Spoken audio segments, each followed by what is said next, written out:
93,3 FM, Thompson News Radio, sahabat Thompson, apa kabar? Kita saat ini sedang berada di 6 menit meninggalkan pukul 16 dan hari ini adalah hari Kamis. Seperti biasa setiap hari Kamis kita akan berkumpul bersama teman-teman dari BBM Medindo dalam satu program talk show Saripati Obrolan Sehat. Hari ini topik kita menarik karena memang sebelumnya kita belum pernah membahas ini, yaitu adalah sengketa hak atas tanah, mulai dari potensinya hingga solusinya. Dan seperti biasa saya ditemani sebagai co-host Ayu. Apa kabar Ayu? Kabar baik walaupun agak sedikit bindeng ya Pak. Iya, suaranya agak sedikit treble-nya agak kebanyakan ya. Dan hari ini kita mendapatkan atau kedatangan seorang tamu khusus, Bapak Iwayan Suka Antarayasa, SH/MH dari Kantor Hukum Paralegal.id. Selamat sore Pak Wayan. Selamat sore Pak Patrick. Ya, mungkin agak dekat lagi ya. Agak dekat ya. Oke. Selamat sore Pak Patrick, Mbak Ayu. Ya, selamat sore Pak. Oke. Ya, tolong ini. Ya. Di channel. Nah, kita hari ini akan berbicara tentang sengketa atas hak tanah. Ini adalah satu topik yang memang sebelumnya tidak pernah kita bahas ya gitu. Mungkin pertanyaan pertama dari Ayu dulu. Kalau dari saya membahas tentang sengketa tanah nih Pak, tadi Pak Patrick sudah bilang ada potensi dan solusi. Mungkin kita bahas dari potensinya dulu ya. Nah, sebenarnya apa sih hal-hal atau faktor-faktor yang mempengaruhi dari sengketa tanah ini, dan sebenarnya kenapa masih terjadi konflik kepemilikan hak atas tanah ini? Silakan Pak. Nah, kalau mungkin dari saya mungkin kita agak santai dulu ya Pak ya. Karena banyak sekali kalau udah bicara hukum, masyarakat itu udah bawaannya tegang gitu. Makanya kita sebenarnya di kantor itu, di Paralegal.id itu pengen hukum itu relax, santai, tapi tetap reliable, tetap bisa dipertanggungjawabkan gitu. Makanya kalau misalnya kita ngomongin sengketa, ini udah serem di awal sih sebenarnya. Nah, saya coba sederhanakan. Jadi sengketa itu sebenarnya perselisihan kan. Jadi perselisihan itu bisa antara orang perorangan dengan orang perorangan, atau antara orang perorangan dengan badan hukum. Misalnya orang perorangan dengan perusahaan, dengan badan pemerintah sekalipun. Nah, perselisihan itu kalau kita breakdown lagi, yang terkait tentang tanah itu ada dua sumbernya. Pertama dari subjeknya, dari subjek pemilik tanahnya ini ya, mungkin ada saling mengakui, saling klaim, itu contohnya. Kemudian ada juga dari objeknya, dari tanah itu sendiri yang memang bermasalah. Contohnya adalah mungkin pernah dengar overlapping ya Pak, tumpang tindih batas, itu sengketa yang sumbernya dari objeknya. Jadi kalau misalnya dari objeknya paling banyak terjadi itu tumpang tindih, overlapping. Tapi kalau dari subjeknya bisa banyak nih, bisa saling klaim, bisa karena saling tidak mengakui ahli waris satu sama lain. Jadi biasanya kalau dari hubungannya ada dari warisan yang terbanyak ya. Lumayan banyak Pak. Walaupun misalnya dari hubungan jual beli juga. Yang biasa terjadi itu kalau kita bicara potensi ya, potensi itu muncul dari proses hukum yang tidak diselesaikan itu sebenarnya. Potensinya dari situ. Jadi seandainya setiap proses hukum peralihan hak atas tanah itu kita selesaikan, potensi sengketanya akan semakin kecil. Kalau kita bicara tadi ini adalah potensi, berarti sebenarnya histori dari tanah itu menjadi sangat penting untuk kita ketahui. Benar. Gitu. Gimana caranya? Kalau misalnya kita ingin tahu histori tentang tanah, kalau tanah itu memang sudah bersertifikat, itu kita bisa tracking melalui kantor pertanahan.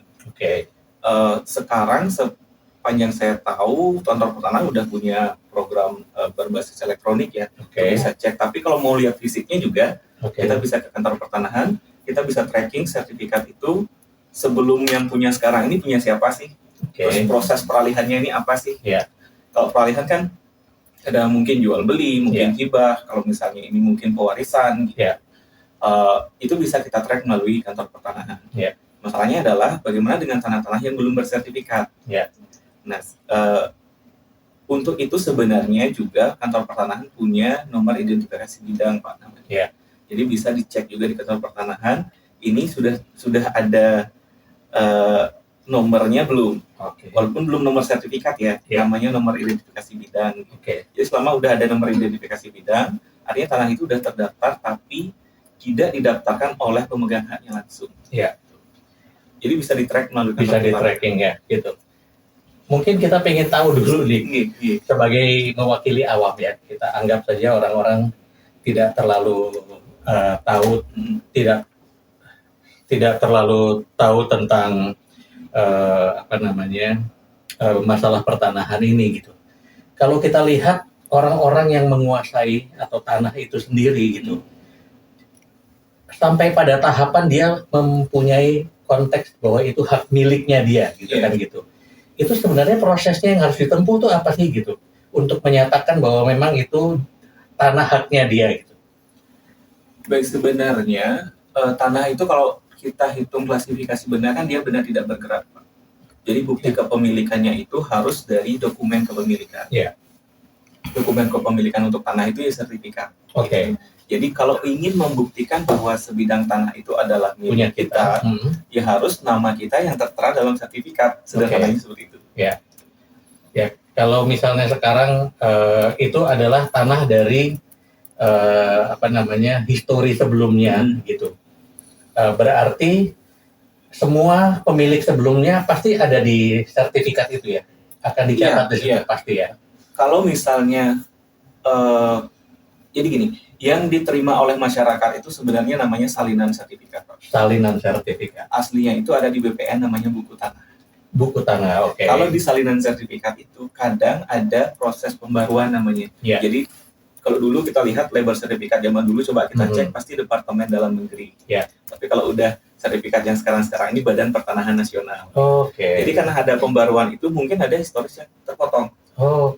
Tapi kalau kita mau track ke kantor pertanahan, kita cek buku tanahnya, bisa dilihat yang sebelum itu. Yang sebelumnya. Jadi kalau misalnya tanah itu memang didaftar setelah dalam beberapa tahun terakhir yang memang buku sudah di bawah Badan Pertanahan Nasional, pendaftar pertama kalinya itu akan terlihat di halaman 2, Pak. Mungkin bisa dijelaskan secara singkat status dari sertifikat ya, karena ada macam-macam, ada hak milik, kemudian hak guna bangunan dan sebagainya, itu levelnya gimana? Nah, kalau misalnya itu sebenarnya itu klasifikasi hak atas tanah, Pak. Hak atas tanah. Jadi hak atas tanah itu yang pertama paling tinggi, paling kuat, paling penuh itu bahasa undang-undangnya itu hak milik. Jadi itu bisa diwariskan turun-temurun, memiliki kekuatan paling kuat dan terpenuh. Kemudian di bawah itu ada hak guna bangunan, Pak. Itu saya balik lagi sedikit. Kalau hak milik itu bisa dimiliki oleh warga negara Indonesia. Kemudian kita lanjut ke hak guna bangunan. Itu ada jangka waktunya. Kalau hak guna bangunan ada jangka waktunya. Ada jangka waktu. Yang bisa punya hak guna bangunan itu warga negara Indonesia, perusahaan yang didirikan berdasarkan hukum Indonesia. Jadi kalau misalnya nih, Bapak lihat ada PT, itu nggak mungkin punya hak milik, Pak. Nggak mungkin punya. Pasti HGB. Kalau misalnya nih, Pak Patrick punya tanah hak milik, kemudian Pak Patrick jual ke PT, harus diturunkan dulu haknya. Levelnya dari hak milik ke HGB dulu, baru bisa dijual belikan. Dijual ke PT. Kemudian selanjutnya itu ada HGU, Pak. HGU itu hak guna usaha, yang itu sebenarnya tanah milik negara yang diberikan kepada perusahaan untuk dikelola menjalankan sebuah usaha yang bidang usahanya pun sudah diatur oleh undang-undang. Gitu. Jadi kemudian ada hak-hak lainnya seperti hak mengelola hasil hutan itu juga ada. Sampai kita kenal sebenarnya hak pakai. Itu hak yang diperuntukkan untuk warga negara asing. Cuma ya kembali karena levelnya ada, stratanya ada di bawah, hak pakai itu pun dengan keterbatasan, Pak. Ada keterbatasan jangka waktu, keterbatasan hak dalam mengambil manfaatnya. Tidak sepenuh hak milik. Ya, kembali ke ngobrolin soal sengketa tanah, ya kan gitu. Biasanya yang terjadi itu adalah kadang-kadang itu ada 2 sertifikat ya, gitu. Itu kenapa bisa sampai seperti itu? Nah, kalau tadi saya cerita tentang nomor identifikasi bidang kan, Pak. Kalau dulu itu sebelum tahun 2000-an mungkin belum ada nomor identifikasi bidang, itu sangat mungkin untuk terjadi sertifikat ganda. Karena sekarang udah ada yang daftar sertifikat, kemudian nggak ada yang tahu, kemudian sekian tahun lagi ada yang daftarin lagi, nggak ke-detect gitu. Tapi setelah ada nomor identifikasi bidang itu, data di kantor pertanahan itu udah sinkron, Pak. Sudah sinkron ya. Saya bicara seperti dari kantor pertanahan, jadi datanya udah sinkron. Makanya saya bilang tadi, meskipun sebuah bidang itu belum memiliki nomor sertifikat, tapi dia pasti sudah memiliki nomor identifikasi bidang. Itu bisa menghindarkan sertifikat ganda. Sehingga kalau saat ini kita temukan sertifikat ganda, satunya pasti palsu. Dan mudah terlacak. Pasti ada blanko di sertifikat itu, ada nomor blanko, Pak.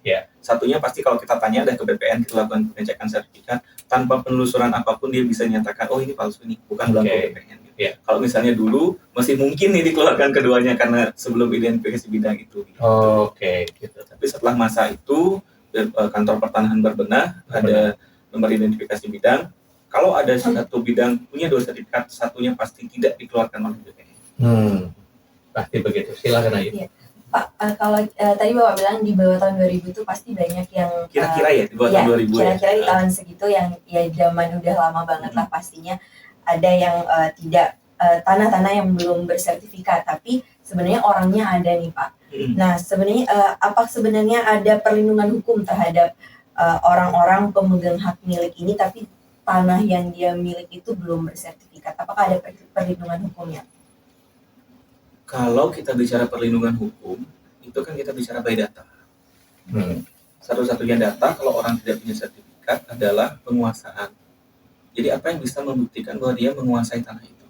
Dan itu pun tingkat kekuatannya tidak sekuat ketika seorang memiliki sertifikat. Jadi nilai pentingnya sertifikat yaitu untuk membuktikan bahwa dialah pemilik yang sah dari sebidang tanah. Berarti kayak ada surat kuasa seperti itu ya? Kuasa adalah? Maksudnya surat apa ya bilangnya? Surat kuasa kalau misalnya menyatakan bahwa tanah ini milik si A misalnya. Enggak ada seperti itu sih, Kak. Tapi kalau dulu sebelum zaman sertifikat itu kan ada persil, ada protokol gitu. Tapi sepertinya di saat sekarang udah enggak ya. Paling tidak orang itu punya tanda bukti bayar pajak SPPT. Paling tidak punya itu. Karena yang sekarang dijadikan dasar pendaftaran sertifikat pertama kali itu Pak, SPPT. Kemudian dari situ baru ditelusuri lagi dengan surat pernyataan yang namanya pernyataan sporatif, Pak. Jadi dia benar-benar menyatakan secara historis saya memiliki tanah ini. Saya berasal dari dulu mungkin orang tua saya beli atau dari waris gitu. Jadi itu di dokumen pendaftaran tanah pertama kali. Untuk kasus permasalahan sengketa tanah ini nih Pak, sebenarnya penyelesaiannya apa bisa diselesaikan secara mediasi atau harus ke ranah hukum? Di awal saya sudah klasifikasikan tadi 2 potensi ya. Pertama dari subjeknya, kemudian dari objeknya. Kalau misalnya masalah itu muncul dari objeknya, ketika itu tumpang tindih, itu mau nggak mau harus ada proses ke kantor pertanahan. Walaupun mungkin akan timbul sengketa yang menimbulkan perkara ke pengadilan. Tapi pertanyaannya bagus sekali, apakah boleh diselesaikan lewat mediasi? Sangat boleh. Bahkan itu sangat disarankan. Diutamakan ya. Diutamakan, Pak. Jadi sebenarnya kalau kita masuk pengadilan pun, proses pertamanya mediasi. Tetap mediasi? Tetap mediasi. Meskipun misalnya para pihak menyatakan, kita sudah coba mediasi di luar yang mulia majelis hakim gitu. Tetap harus mediasi. Perkara apapun. Jadi apalagi pertanahan, sepanjang itu bisa diselesaikan di luar pengadilan melalui mediasi, itu sangat baik. Terutama kalau misalnya masalah waris ya Pak ya. Waris yang paling seringnya. Masalah waris, kalau kita udah namanya di pengadilan sampai menang atau kalah, pasti ada perasaan kecewa tentu kan. Tapi kalau misalnya itu selesai di mediasi, mungkin win-win solution kan. Jadi tidak ada satupun yang sebenarnya merasa dikalahkan. Cuma ya butuh kebesaran hati masing-masing pihak untuk bisa sampai di level itu. Kalau menurut pengalaman, kategori yang kita sebut dengan sengketa yang ringan, lalu yang sedang, yang berat itu bisa kasih contohnya Pak ya? Itu sebenarnya subjektif ya Pak. Kalau misalnya menurut orang awam mungkin itu sengketa yang berat. Tapi kalau menurut pihak-pihak yang sudah sering melakoni itu, mungkin itu bisa jadi kategori sengketa yang ringan. Misalkan saja sengketa, misalnya ada sebuah sertifikat atas nama si A, kemudian diklaim lagi oleh si B.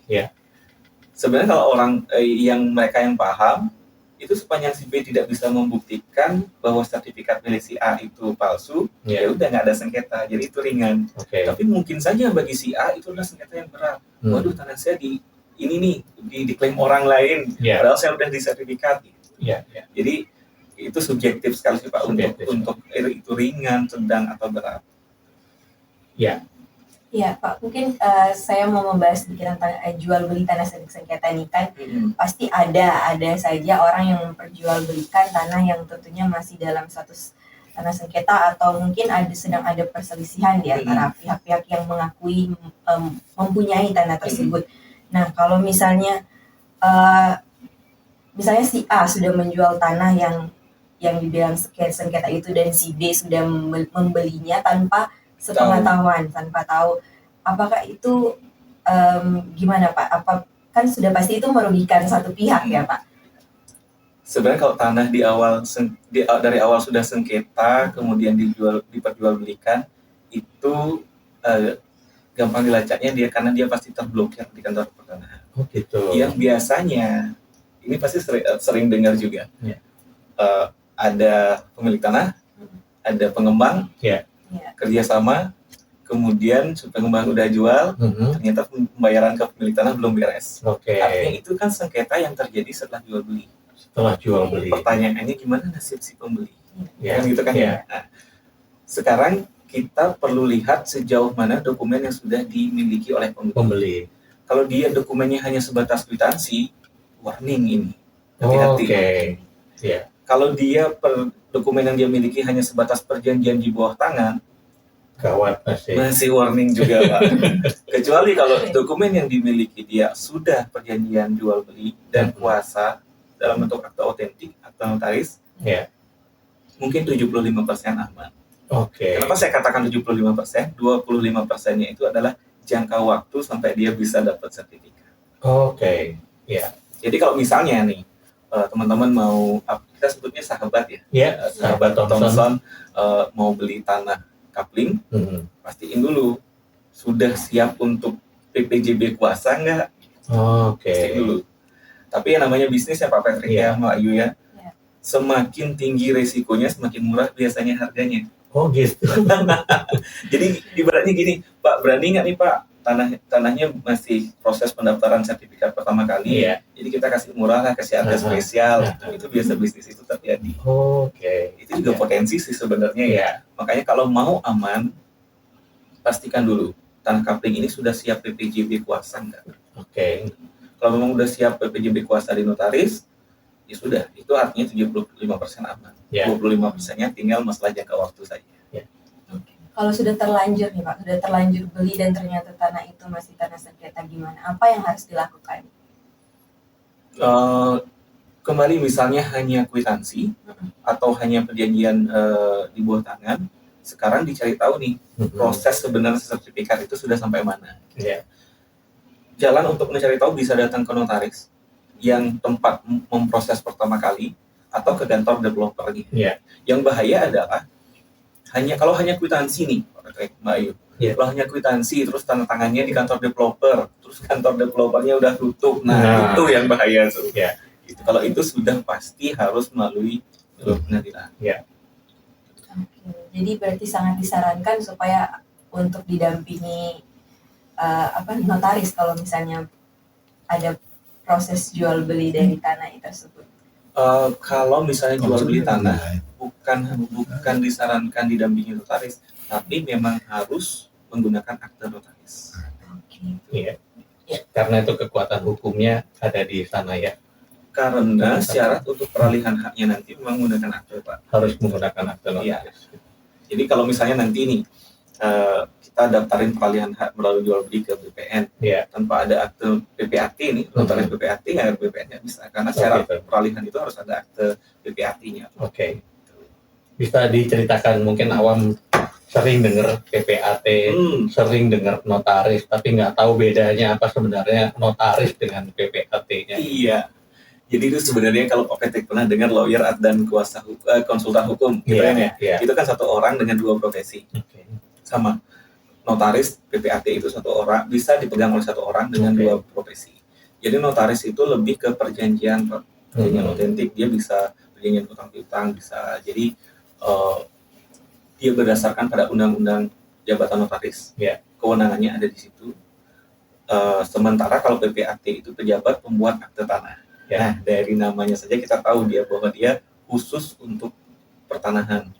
Jadi akte jual beli tanah, akte sewa menyewa tanah gitu misalnya, itu memang akan dibuat oleh notaris, oleh PPAT, mohon maaf. Dan dia juga berdasarkan peraturan yang di luar jabatan notaris, ada peraturan khususnya dia. Jadi di mana ranah pertemuan kedua profesi ini, misalnya nih Pak Patrick, misalnya mau jual tanahnya udah atas nama Pak Patrick, kemudian mau jual ke Mbak Ayu, udah ketemu langsung nih, jadi PPAT bisa langsung buat akte jual beli. Itu hanya akte PPAT, karena Pak Patrick dan Mbak Ayu udah ketemu langsung. Tapi kalau dan prosesnya udah bisa langsung jalan nih, sertifikatnya udah dinyatakan beres, sudah dicek, pajak-pajaknya udah siap bayar. Nah, kapan kemudian notaris masuk adalah ketika Pak Patrick mau jual tanah ke Mbak Ayu, tapi ternyata sertifikat Pak Patrick masih ada jaminan di bank. Gitu. Sekarang kan untuk melunasi, untuk proses roya, penghapusan jaminan itu kan perlu waktu. Sementara akte jual beli ini punya batas waktu 7 hari, Pak. Kalau lewat 7 hari, dia aktenya akan dianggap terlambat, akan menimbulkan masalah baru lah. Jadi di situ masuk peran notaris untuk membuat PPAT dan kuasa. Jadi nanti setelah sertifikat Pak Patrick benar-benar siap, Pak Patrick nggak perlu lagi datang ke PPAT, tinggal Mbak Ayu bertindak untuk atas nama Pak Patrick dan untuk atas nama dirinya sendiri. Tapi dipastikan sudah lunas. Sama kayak tadi, kenapa developer yang menjual tanah kaplingan itu menggunakan PPJB kuasa? Karena itu sebenarnya belum bisa langsung dibalik nama, masih ada proses pemecahan atau apa. Tapi kalau misalnya sertifikatnya udah siap nih, udah tinggal balik nama, PPAT akan menggunakan PPAT. Pak Wayan, kita banyak nemuin kasus bahwa kadang-kadang orang tua kita mungkin mempunyai sebidang tanah yang cukup luas, anak-anaknya juga ada beberapa gitu kan, kemudian dia sudah menyatakan ini nanti akan kita serahkan. Apakah memang sebaiknya hak-hak itu dilakukan pemisahan sertifikat, atau gimana prosesnya supaya potensi terjadinya sengketa itu bisa kita hindari? Baik Pak, kalau misalnya nih, kalau di Bali khususnya kan dikenal dengan ada tanah duit tengah, itu jadi milik bersama. Kalau misalnya sekarang masih atas nama orang tua, kemudian orang tua meninggal, itu yang saya sampaikan tadi, banyak potensi konflik yang justru muncul karena proses hukum yang tidak selesai. Sebenarnya ketika seseorang pemilik sertifikat meninggal, itu status tanah itu menjadi warisan. Ketika itu statusnya menjadi terbuka sebagai warisan. Sebelum dia meninggal itu nggak boleh disebut warisan. Gitu. Jadi ketika itu sudah terbuka sebagai warisan, harusnya segera diproses turun waris ke para ahli waris. Nah, pertanyaannya sekarang adalah, apakah sebaiknya itu masih atas nama seluruh ahli waris atau dipecah-pecah per masing-masing? Tergantung sekarang tujuan dari tanah ini apa. Kalau misalnya tujuannya tanah ini adalah duit tengah tadi, yang tidak boleh dijual tadi, yang harus dijaga oleh seluruh ahli waris tadi, sebaiknya dibiarin saja atas nama seluruh ahli waris. Tapi kalau misalnya memang tanah ini, ya udah deh, ini untuk anak-anak bapak, terserah kalian mau jual atau apa gitu misalnya, sebaiknya memang dilakukan pemecahan dari awal. Itu pemecahannya bisa karena misalnya nih si orang tua kan sudah meninggal Pak, tidak mungkin mengajukan proses pemecahan, bisa turun waris dulu ke seluruh ahli waris, misalnya ada 5 ahli waris, kemudian setelah itu dilakukan yang namanya pembagian hak bersama. Jadi dipecah per masing-masing. Jadi tergantung tujuan nih Pak. Kalau misalnya memang mau dipakai sebagai milik bersama yang tidak boleh dijual, tidak boleh dijadikan jaminan, sebaiknya atas nama bersama, satu sertifikat. Tapi kalau misalnya memang sudah hak masing-masing, silakan mau dijual atau apa, agar tidak menimbulkan sengketa, sebaiknya sudah dipecah dari awal. kalau misalnya ada kita nih keluarga, ya kakak adik nih, kita bicara kasus ya, kita kakak adik gitu, mereka dalam tanda petik membeli sebidang tanah atau rumah secara bersama-sama sebenarnya gitu. Apakah bisa dalam satu sertifikat itu nama dua-duanya ada atau harus diwakilkan kepada salah satu di antaranya, dan mekanismenya seperti apa? Bisa Pak, bisa kedua-duanya masuk. Jadi nanti di perjanjian jual beli atau di akte jual beli tadi yang berstatus berkedudukan sebagai pembeli ya keduanya. Yang tidak boleh itu adalah jual beli dari suami ke istri kalau mereka tidak punya perjanjian kawin. Karena itu mereka sebenarnya hartanya sudah bercampur. Betul. Kecuali dengan pemisahan harta mereka boleh. Kalau misalnya kakak adik mau di satu sertifikat boleh, dua orang teman gitu misalnya mau di satu sertifikat boleh. Jadi boleh di sertifikat itu boleh lebih dari satu subjek. Pemiliknya bisa. Ya, gitu. Kemudian perjanjian di belakang itu tetap ditentukan atau dicatatkan juga ke notaris, misalnya haknya berapa atau apa gitu. Seandainya tidak diperjanjikan itu secara otomatis 50-50. Secara otomatis dia 50-50. Tapi kalau misalnya diperjanjikan ditentukan lain bahwa ternyata si A share-nya lebih banyak nih 75-25, ya itu bisa diperjanjikan juga. Jadi itu sertifikat di perjanjian itu bisa dijadiin semacam lampiran lah dalam sertifikat, walaupun tidak jadi satu kesatuan ya. Iya. Karena itu perjanjian yang terpisah, yang tidak ada hubungannya sama sertifikat tanahnya. Silakan Ayu. Ya mungkin saya mau keluar konteks sedikit dari pembahasan kita sengketa tanah ini, tapi mungkin masih ada hubungannya tentang tanah Pak. Jadi terkait dengan mafia tanah. Ya kalau kita pasti sudah tidak asing lagi di telinga kita semua terkait dengan mafia tanah. Nah kalau menurut Pak Suke nih, mafia tanah itu ada hubungannya dengan sengketa tanah, dan gimana menurut tanggapan Bapak terkait dengan mafia tanah ini? Kalau kita bicara mafia kan tentunya mereka itu orang-orang yang mengesampingkan prosedur hukum untuk sesuatu tujuan kan gitu ya. Nah kalau udah ada faktor mengesampingkan prosedur hukum, pasti ada potensi sengketa. Sebenarnya sesederhana itu kita berpikir. Kalau udah ada upaya mengesampingkan proses hukum yang benar, pasti ada potensi sengketa. Jadi kalau pertanyaannya, apakah mafia tanah ini membuka potensi sengketa pertanahan? Iya banget. Iya, karena sepanjang ada upaya mengesampingkan proses hukum yang sebenarnya, itu potensi sengketanya pasti ada. Ya. Kalau kita mau membahas ini, gitu, kemana sebenarnya masyarakat itu untuk melakukan konsultasi yang tepat ya tentang masalah pertanahan ini gitu. Kadang-kadang juga yang memiliki kasus-kasus pertanahan itu orang-orang yang tidak mampu, ya kan gitu. Ada ketakutan kalau datang ke ahli hukum, ini biayanya besar, atau ke firma hukum tertentu, ini menjadi sebuah beban. Tapi apa yang bisa kita jelaskan kepada masyarakat atau sahabat Thomson tentang bahwa kita sebenarnya bisa memperoleh informasi yang detail tentang masalah-masalah pertanahan yang kita hadapi? Kalau yang paling utama sekali, kemana kita harus bertanya atau memperoleh informasi tentang pertanahan, ya kantor pertanahan, karena itu lembaga pemerintah. Di sana sudah ada lokal informasi dan lain-lain sebagainya.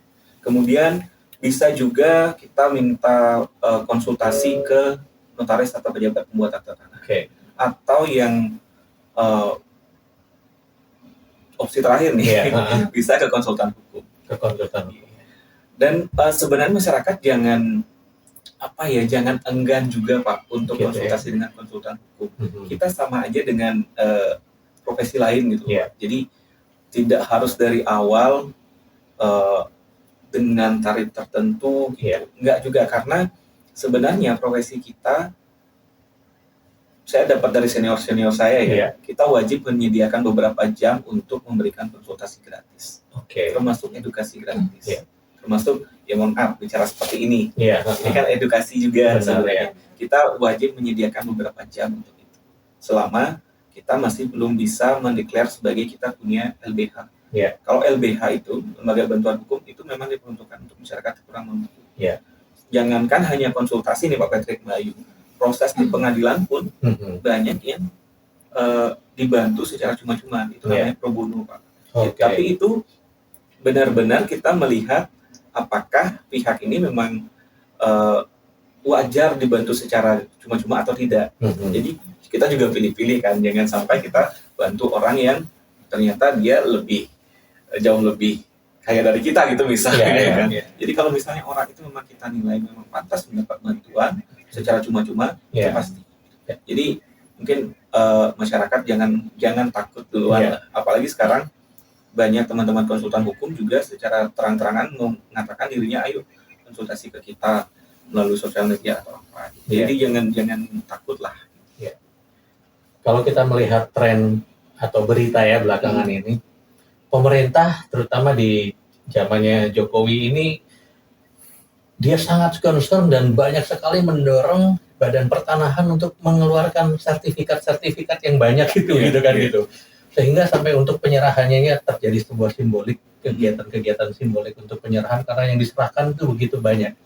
Bisa dikasih gambaran sebenarnya apa yang sedang terjadi dalam proses sehingga memang seolah-olah ada kesan bahwa pemerintah memang punya hutang banyak untuk menyelesaikan surat-surat sertifikat ini.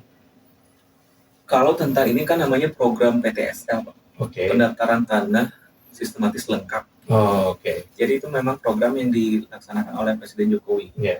Kalau saya melihat apa sih sebenarnya niat di dalam ini kan gitu. Kalau kita cari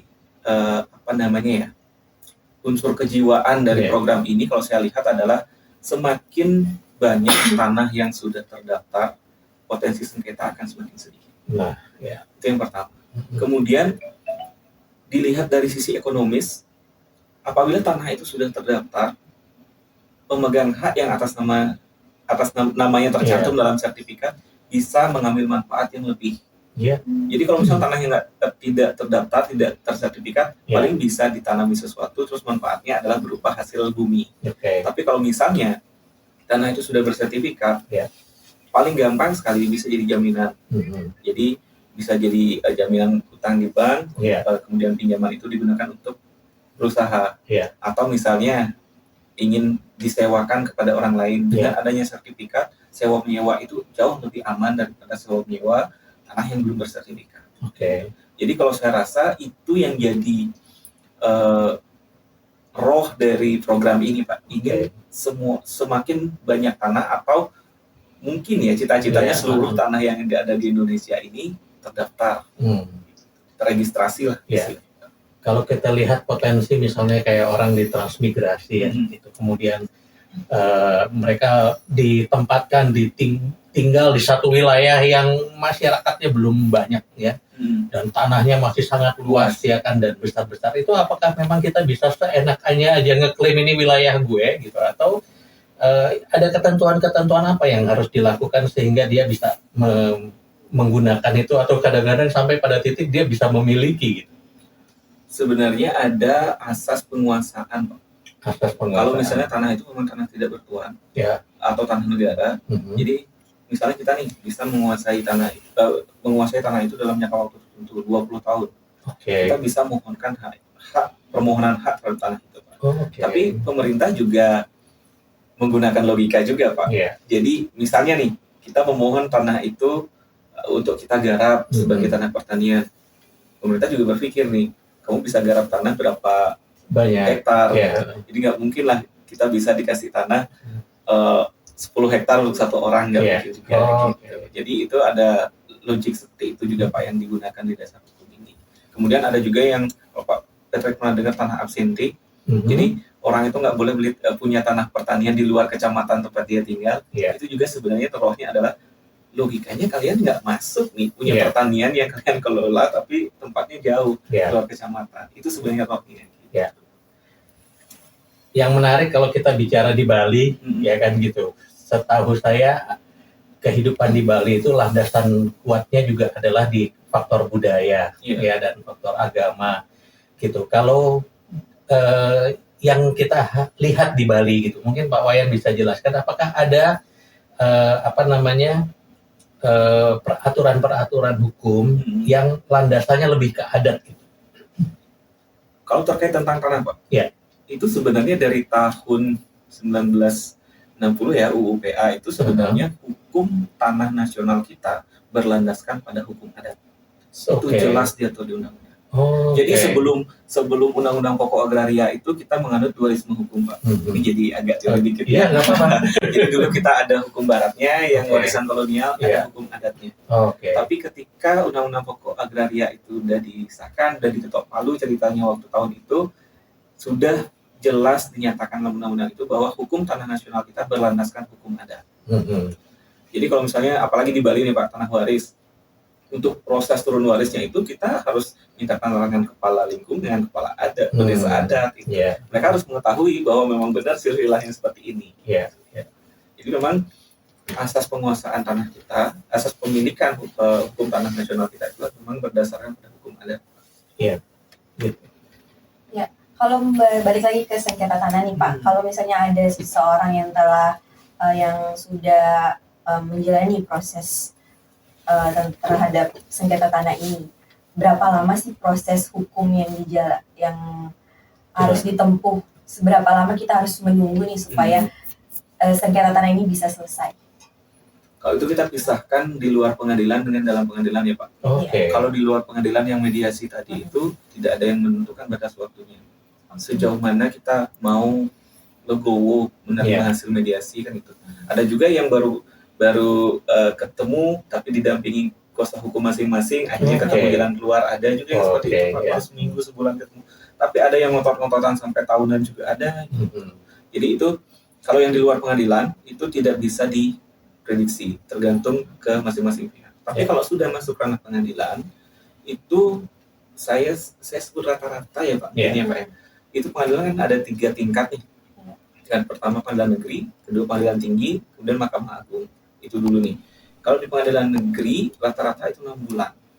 Rata-rata ya, mungkin geser sebulan naik atau sebulan turun ya. Rata-rata 6 bulan. Kemudian kalau misalnya mau naik banding lagi itu 3 bulan lagi, 3 sampai 4 bulan lah. Kemudian kalau di Mahkamah Agung itu hampir sekitar 8 bulanan. Kalau masih nggak puas lagi nih, ternyata ada bukti baru itu boleh peninjauan kembali. Itu kita nggak bisa prediksi waktunya berapa. Jadi kalau misalnya setiap masyarakat yang bersengketa akhirnya memutuskan untuk ke pengadilan ya Pak, sampai menempuh 4 tahap itu 2 tahunan belum tentu beres. Makanya banyak juga dari teman-teman kita di lawyer, di konsultan hukum, di konsultan hukum itu menyarankan ya udah kita selesaikan saja di luar pengadilan melalui mediasi. Jadi karena memang itu kan jauh, kalau misalnya sama-sama klik nih Pak ya, jauh lebih cepat. Eksekusinya jauh lebih cepat. Nah mungkin dari Pak Suko sendiri, apa nih yang harus kita ketahui atau apa yang harus kita lakukan untuk mencegah atau kita menghindari dari sengketa tanah ini? Kalau dari saya sama seperti tadi, kalau ingin menghindari sengketa tentang tanah, selesaikan setiap proses hukum yang harus dilaksanakan dari tanah tersebut. Misalnya nih, tanah sudah harus pemilik sertifikat sudah meninggal, ya proses turun warisnya. Kalau misalnya nih kita beli tanah, selesaikan sampai balik nama melalui akta jual beli. Kalau kemudian kita pinjam uang di bank, setelah itu sudah lunas, proses royalnya sebagai penghapusan tanggungan. Kalau setiap proses hukum itu sudah diselesaikan, sepertinya upaya untuk meminimalisir sengketa pertanahan bisa kita wujudkan lah. Mungkin ada beberapa ya sebagian masyarakat mungkin bisa dibilang mungkin kurang percaya dengan hukum yang ada di negara kita ya Pak. Kita tahu bersama itu. Nah, gimana nih sarannya nih supaya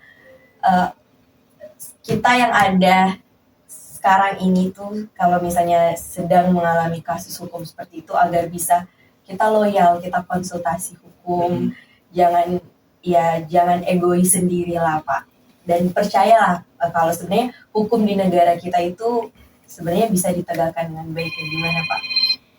Jadi kalau kita lihat sebenarnya nih, dikit Pak ya dari tanah ya. Kita kan punya para aparat penegak hukum nih. Ada hakim, ada jaksa, ada polisi, ada pengacara.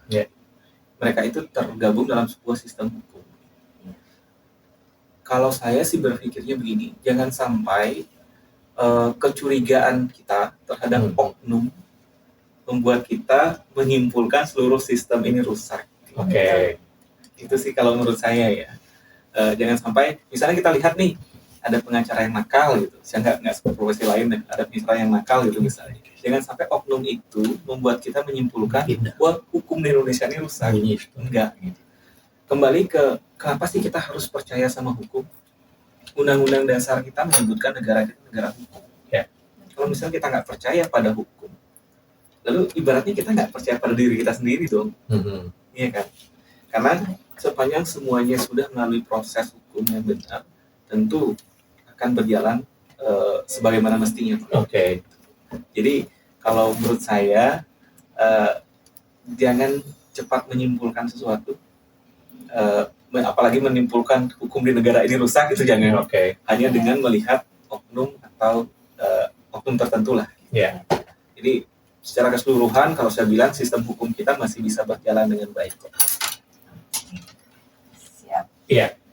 Nah, kita masih punya waktu nih gitu. Kita sekarang mencoba untuk membahas tentang akurasi dari sertifikat. Bagaimana kita ketika ditawarin orang gitu, kita bisa tahu betul bahwa memang sertifikatnya itu benar gitu. Sebelum kita melakukan transaksi, itu apakah ada saran atau tips yang bisa kita lakukan sebelum kita melakukan dan mengetahui keakuratan dari sertifikat itu datanya? Pertama dari seberapa akurat sih sebenarnya sertifikat kan itu. Yeah. Mungkin saya balik sedikit dari proses gimana sertifikat itu bisa terbentuk. Pertama itu ada proses pendataan. Jadi di data nih data-data yang terkait dengan sertifikat ini. Yeah. Kemudian ada proses yang namanya penggambaran gitu. Jadi dari penggambaran itu dilihat nih tanahnya segini, luasnya segini, kemudian dilakukan pengukuran dan lain-lain. Yeah. Dan termasuk pencatatan historis tanah itu berdasarkan dokumen-dokumen yang diserahkan gitu. Yeah. Kemudian terakhir baru namanya sertifikatan. Jadi kalau dilihat dari situ, dari proses itu hingga terbitnya sebuah sertifikat yang asli, itu sebenarnya datanya akurasinya sangat tinggi, Pak. Apalagi dengan teknologi pengukuran yang menggunakan alat seperti sekarang.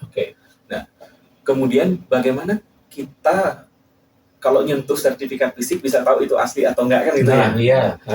Dalam setiap sertifikat itu kertasnya khusus, Pak. Dari kantor pertanahan. Atau misalnya nih kita nggak bisa tahu nih, kayak membedakan uang palsu dengan uang asli. Kita paling mudah itu adalah ke kantor pertanahan. Kita cek, lakukan cek terhadap sertifikat itu.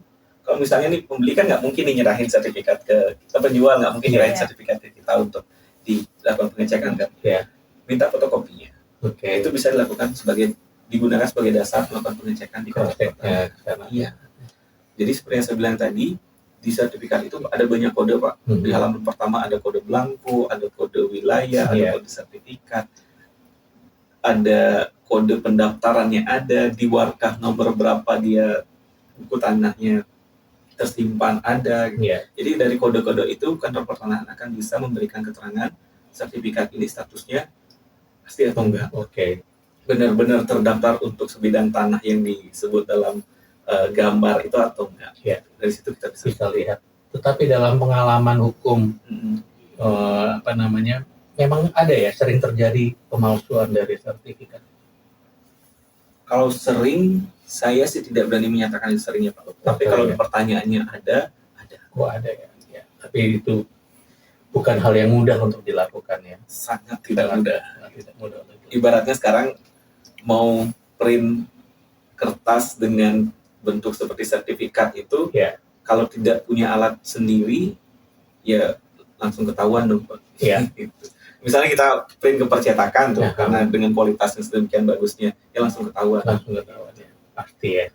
Nah, kalau kita sekarang ini kebanyakan orang kalau beli rumah itu melalui developer, ya kan gitu.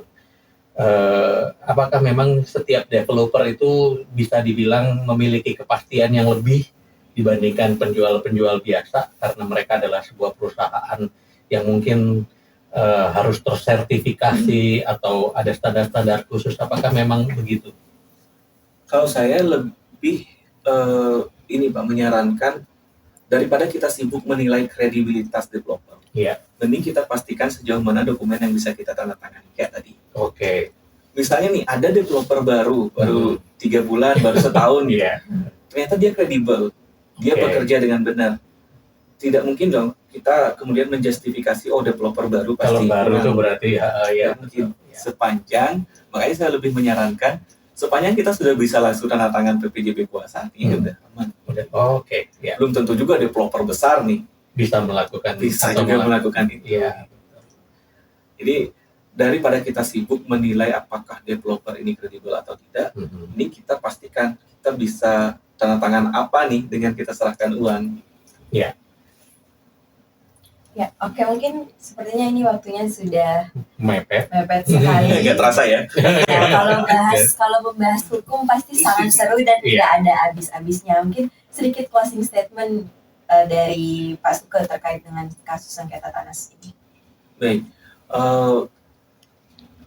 closing statement ya. Kalau dari saya untuk meminimalisir adanya sengketa, sebaiknya selesaikan setiap tahap dan proses hukum yang berkaitan dengan pertanahan. Itu. Kemudian apabila sudah terlanjur masuk ke dalam sebuah lingkaran sengketa pertanahan, sangat terbuka peluang untuk memaksimalkan ruang mediasi sebelum masuk ke pengadilan. Itu sih yang bisa saya sarankan ya dalam closing statement ini.